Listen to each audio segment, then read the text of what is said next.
अंकित जी दिल्ली से। राधा राधे राधे महाराज जी, आपके चरणों में कोटि कोटि प्रणाम। महाराज जी, अधिकतर प्रश्नों के उत्तर आपके श्रीमुख से एकांतिक वार्तालाप और सत्संग से मिल जाते हैं। महाराज जी, मेरा एक प्रश्न है, क्या काम, क्रोध, लोभ, मोह, ईर्ष्या आदि विकार से हमारा भजन खर्च होता है? यदि हाँ, तो अपने भजन को किस प्रकार इससे बचाएं? हाँ, यही तो भजन के ठग हैं। ये भजन करने नहीं देते। अगर कहीं कृपावशात साधु संग वशात हो जाए तो बचने नहीं देते। अगर बच जाए तो सबसे बड़ा शत्रु अहंकार है, वो बचने नहीं देता। इसलिए भगवत प्राप्ति कठिन मानी गई है। अगर भजन कर ले, करके बचा ले, बचा के बचा ले, तो भगवत प्राप्त महात्मा हो जाता है। तो काम, क्रोध, लोभ, मोह, मद, मत्सर, ये 6 विकार विशेष जीवों को ठगते हैं। पूरा जीवन का जीवन इसी में लगाए रहते हैं। ये 6 विकार जीत जाए सो महात्मा। अब इनसे कैसे जीते, मूल में बात देखनी। काम है, सबसे पहला शत्रु काम है, और तो सब अधीन हो ही जाएंगे। एक अधीन हो जाए, कामना। काम, कामना, वासना, मन ते अति कर दूर। अब ये काम हमारा सबसे बड़ा शत्रु है, परमार्थ मार्ग में और स्वार्थ में भी। आज जो जेलें भरी हुई हैं, इसी काम से भरी हुई हैं। काम ने कामना करवाई, कामना की पूर्ति में लोभ बढ़ा और अपूर्ति में क्रोध आया। कामा संजायते क्रोधा, क्रोधा स्मृति विभ्रमा, स्मृति भ्रंशात बुद्धिनाशो, बुद्धिनाशात प्रणश्यति। जहां बुद्धि का नाश हुआ तो सर्वनाश हो जाता है। वो हिंसा कर देगा, जेल जाएगा। लोभ बढ़ा, वो दूसरी जगह हाथ डालेगा, फंस गया।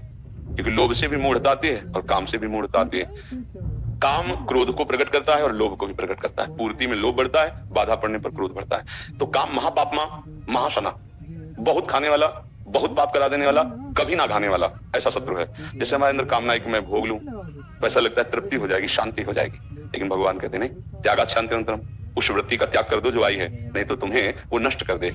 ये जो उपासक है उनका नित्य दुश्मन तो है ही है। जो संसार में उनका भी दुश्मन, पर वो इसे मित्र मानते हैं। इसके बिना चलेगा नहीं, उनको ऐसा लगता है। पर उपासक के लिए तो नित्य बैरी है। तो हमें दुश्मन का पता चला, काम मुखिया है, काम संपूर्ण दोषों में काम। अभी रहता कहाँ है, दुश्मन का ठिकाना पता होना चाहिए। तो ऐसे देखा जाए तो लगेगा कि इंद्रियों में रहता है, ज्ञान इंद्रियों में। क्योंकि आंख ने रूप देखा तो कामना उत्पन्न हो गई। आंख ने रसेंद्रिय का विषय भोजन देखा स्वादिष्ट, तो कामना। घ्राण इंद्रिय ने सूंघा तो कामना पैदा हो गई। श्रवण इंद्रिय ने वचन सुना तो कामना पैदा हो गई। तो काम कहाँ रहता है, तो लगेगा इंद्रियों में। इंद्रियों में नहीं रहता।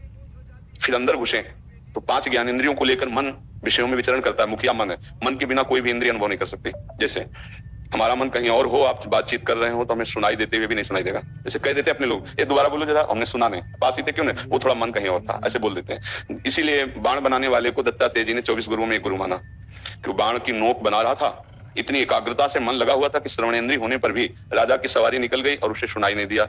नगाड़े की चोप, जय जयकार, घोड़ों की टॉप, ये सब नहीं सुनाई दिया। तो उसे गुरु माना कि साधक को इतना एकाग्र होना चाहिए कि श्रवणेंद्रिय जिस लक्ष्य में मन लगा वहीं लगी रहनी चाहिए। तो इन इंद्रियों में काम स्थायी नहीं रहता। मुखिया मन है, उसमें काम लगता है कि मन में काम है। तो मन में भी काम का निवास स्थान नहीं है। ये आप इसे मान सकते हो कि इनके द्वारा देखा गया, इनके द्वारा संकल्प बना। लेकिन मुख्य जो काम का वास हो अहम में है, अंतःकरण धर्म में। जो अंतःकरण धर्म है उसमें 4 हैं। वृत्ति के कारण 4 कहते हैं, वैसे उसे संपूर्णतया हृदय कहते हैं। एक हृदय है। वृत्तियों के कारण 4 चतुष्टय अंतःकरण कहते हैं। निश्चय करने के कारण बुद्धि, संकल्प विकल्प करने के कारण मन, और चिंतन करने के कारण चित्त, और क्रिया को स्वीकार करना कर्ता, और भोगों का भोक्ता स्वीकार करना, ये अंतःकरण धर्म का अहम, वही काम का मेन निवास स्थान है। मैं पुरुष हूं, मैं स्त्री हूं, मैं विद्वान हूं, मैं ये कर सकता हूं, मैं भोग सकता हूं, मैंने किया, मैंने ये भोगा, वही काम बैठता है। मन, बुद्धि, इंद्रियां, ये सब अहम के अधीन है।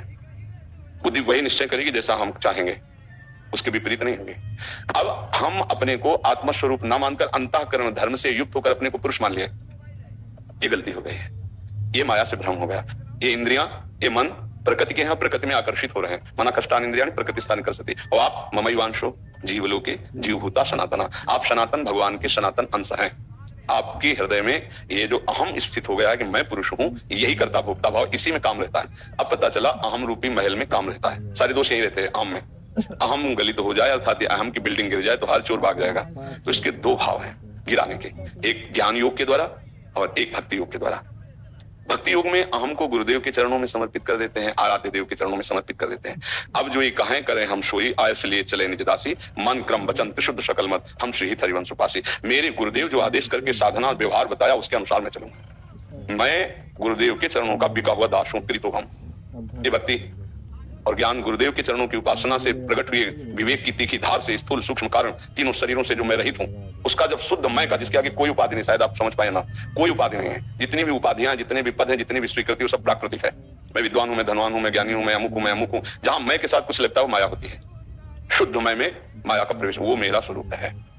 इस मय में अहम जनित दोष काम क्रोध आदि लोग प्रवेश नहीं कर सकते। और या तो ज्ञान के द्वारा ज्ञान प्राप्त करना बहुत कठिन है, सहज सरल और वैसे ज्ञान हो जाएगा, वह भगवान की भक्ति, गुरुदेव की भक्ति। इष्ट देव के चरणारविंद में प्रीति बिना इष्ट देव के प्रेम में डूबे हुए महापुरुष के नहीं होती। अगर भगवत प्रेमी महात्मा ना मिले तो कोई भगवत प्रेम प्राप्त ही नहीं कर सकता। आप वृंदावन आए हैं, आपको अमुक अमुक जगह दर्शन करना, बिना गाइड के कर पाओगे क्या दर्शन? किसी न किसी से गाइड पूछना पड़ेगा कि भाई आप हमें बता सकते हैं रंगनाथ जी किधर जाना है, आप हमें बता सकते हैं निधिवन किधर? तो जो जानता है वही तो आपको बता पाएगा। तो भगवान के रहस्य को भगवान के भक्तजन प्रेमी जन जानते हैं। तो जब हमें भगवत प्रेमी महात्माओं का संग मिला तो मुझे अनुभव हो जाना चाहिए कि हमारे ऊपर हरि की बहुत कृपा है। अब हम अपने अहम को उनकी आज्ञा में समर्पित कर दें। अहम समर्पित हुआ कि पूरा ठीक हो जाएगा।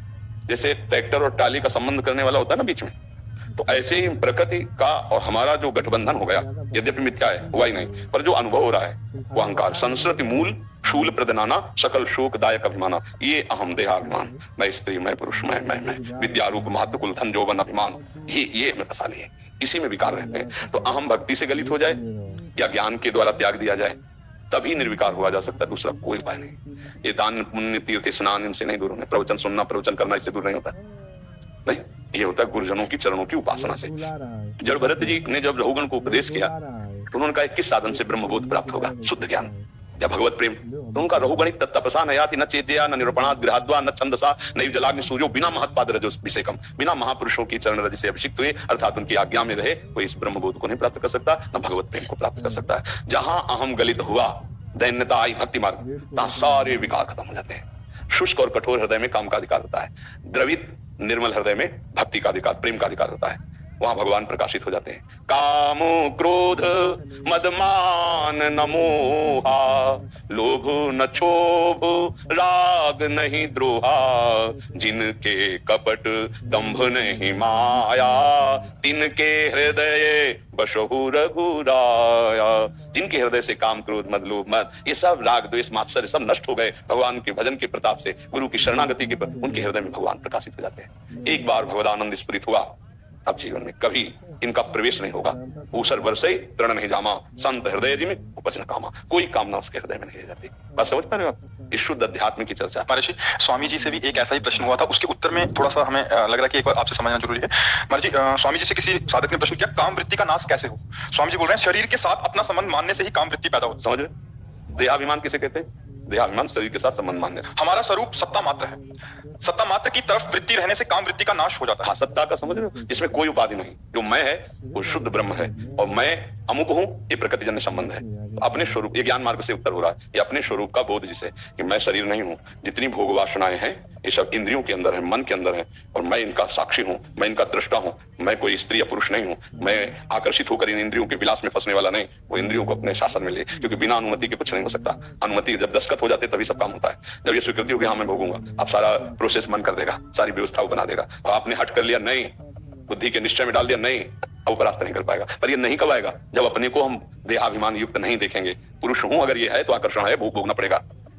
ये बात समझो, सत्ता मात्र जो अपने को देखता है, सत्ता मात्र की तरफ वृत्ति रहने से काम वृत्ति का नाश हो जाता है, कारण कि सत्ता में विकार नहीं है और विकार में सत्ता नहीं। हाँ, स्वरूप में किसी भी तरह का अभाव नहीं हो, सच्चिदानंद सुखमय है, पर ये ज्ञान मार्ग है, ये ज्ञान मार्ग है। अब इसको सरल भक्ति, सत्ता है श्री भगवान है ना, उन्हीं के द्वारा सृष्टि का सृजन पालन और लय होता है। श्री भगवान ही हमारे गुरुदेव के रूप में है, गुरु ब्रह्मा गुरु विष्णु गुरुदेव महेश्वरा, गुरु साक्षात परब्रह्म तस्मै श्री गुरुवेन। अब अपने को गुरु के अधीन कर देते हैं, उनकी आज्ञा में चलते हैं, हम अपने आप समर्पित हो जाएगा। हमारी सत्ता भक्ति, हमारी सत्ता श्री भगवान है। अपना विस्मरण श्री भगवान का स्मरण ये भक्ति, और सब कुछ विस्मरण केवल स्वरूप का स्मरण ये ज्ञान।